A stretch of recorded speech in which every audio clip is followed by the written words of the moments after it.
ज़रा सोचिए, आप सुबह उठते हैं, अपने फ़ोन से कहते हैं, हे सिरी प्ले सम म्यूज़िक, या फिर एलेक्सा से पूछते हैं, what is the weather today. देखो, एक हुक्म और आपकी आवाज़ पर मशीन फ़ौरन काम पर लग जाती है। आपको क्या लगता है कि ये सिर्फ़ एक टेक्नोलॉजी है, एक न्यूट्रल पीस ऑफ सॉफ्टवेयर? लेकिन क्या आपने कभी सोचा है कि जब दुनिया की बड़ी टेक कंपनियां जैसे एप्पल, अमेज़न या गूगल अपने वर्चुअल असिस्टेंट को लॉन्च करती हैं, तो ज़्यादातर समय उनका जो डिफ़ॉल्ट जेंडर है, वो महिला फीमेल में क्यों होता है? और सिर्फ आवाज़ ही क्यों? जब कोई यूज़र इन एआई असिस्टेंट से बदतमीज़ी से बात भी करता है या भद्दे कमेंट पास करता है, तो ये मशीनें हँसकर टाल देती हैं या फ्लर्ट करने लगती हैं। देखो, क्या हम अनजाने में टेक्नोलॉजी के ज़रिए समाज की पुरानी और ख़तरनाक जो पितृसत्तात्मक सोच है, यानी जेंडर स्टीरियोटाइप को रीइन्वेंट कर रहे हैं? देखो, आज के इस वीडियो में हम इसी पर बात करेंगे।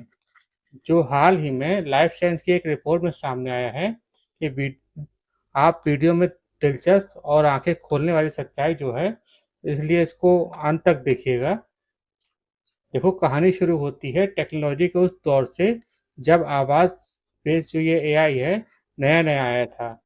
एप्पल ने लॉन्च किया था सिरी, अमेज़न ने एलेक्सा और माइक्रोसॉफ्ट ने कॉर्टेनल की शुरुआत की थी। देखो, शुरुआत में इन सभी की आवाज़ें डिफ़ॉल्ट रूप से फीमेल वॉइस में थी।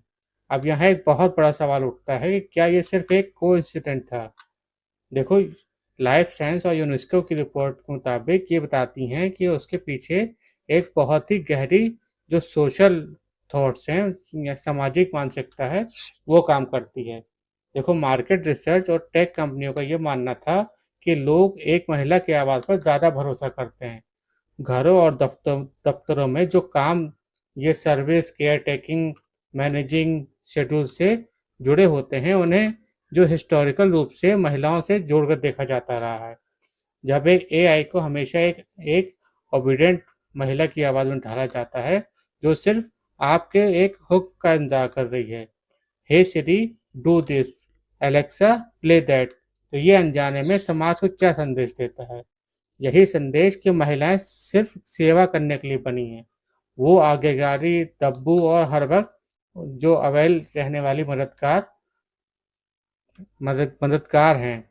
सोचिए, हम 21वीं सदी में आर्टिफिशियल इंटेलिजेंस की मदद से जेंडर इक्वालिटी की बात कर रहे हैं, लेकिन हमारी जो कोडिंग है पुरानी जेंडर स्टीरियोटाइप को बढ़ावा दे रही है।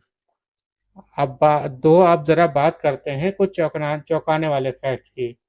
2019 में यूनेस्को ने एक बहुत मशहूर रिपोर्ट पब्लिश की थी जिसका नाम था I I had blush if I could, यानी ये शुरुआती दौर में किसी यूजर द्वारा एप्पल की सिरी को कोई कोई भद्दा कमेंट कहा जाता था, तो सिरी का जवाब होता था, I have flushed if I could, यानी अगर मैं शर्मा सकती तो शर्मा जाती। जरा इस बात की गहराई को समझिए। जब एक इंसान किसी मशीन से वर्बल अब्यूज जैसी लैंग्वेज का इस्तेमाल करता है और मशीन उसे डिफेक्ट करने के बजाय फ्लैटिंग वाले अंदाज में या मजाकिया तरीके से टाल देती है, तो ये क्या नॉर्मलाइज कर रहा है?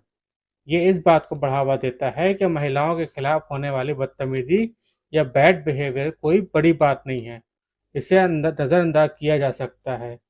तो स्टडीज़ ये बताती हैं कि टेक कंपनियों में काम करने वाली इंजीनियरिंग टीमों में पुरुष जो ये मेल का परसेंट है, वो भारी मात्रा में ज़्यादा होता है।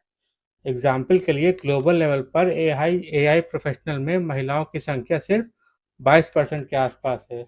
जब एक तरफा मेल डोमिनेटेड टीमें ऐसे प्रोडक्ट डिज़ाइन करती हैं, तो उनके जो अनकॉन्शियस बायस है सीधे कोर में बदल जाते हैं। मशीनें वही सीखती हैं जो उन्हें सिखाया जाता है। लेकिन क्या सब कुछ खराब है? क्या टेक कंपनियों ने इस पर कुछ नहीं किया? तो चेंज आया है। दो अब यूनेस्को और दुनिया भर के जेंडर एक्सपर्ट ने इन कंपनियों की खिंचाई की है, तब जाकर कुछ बड़े कदम उठाए गए हैं।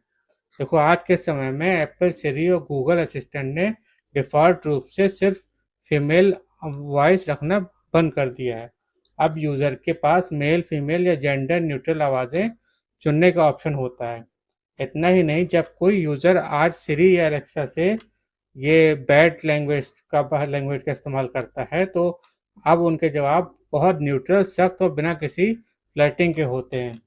लेकिन सवाल ये है कि क्या सिर्फ आवाज़ बदल देने से सोच बदल जाएगी? देखो, बिल्कुल नहीं। ये सिर्फ शुरुआत है। तो टेक्निक न्यूट्रल नहीं होती। तकनीक वही बनती है जो इंसान उसे बनाता है और जिस समाज के बीच वो पैदा होती है। अगर हम एक ऐसा भविष्य बना रहे हैं जहां आर्टिफिशियल इंटेलिजेंस हमारी ज़िंदगी का सबसे अहम हिस्सा बनने वाला है, तो ये हमारी जिम्मेदारी है कि हम उसे पुराने ज़माने के जेंडर बायस और भेदभाव को कोड का नाम ना दें। एआई को स्मार्ट बनाने के साथ-साथ हमें उसे इक्वालिटी सेंसिटिव भी बनाना होगा। तो आप क्या सोचते हैं, क्या इन वर्चुअल असिस्टेंट का जेंडर होना ही नहीं चाहिए या फिर कंपनियों को इसमें और कड़े नियम लाने चाहिए? हमें अपना फीडबैक ज़रूर दीजिएगा। मिलते हैं अगली वीडियो में।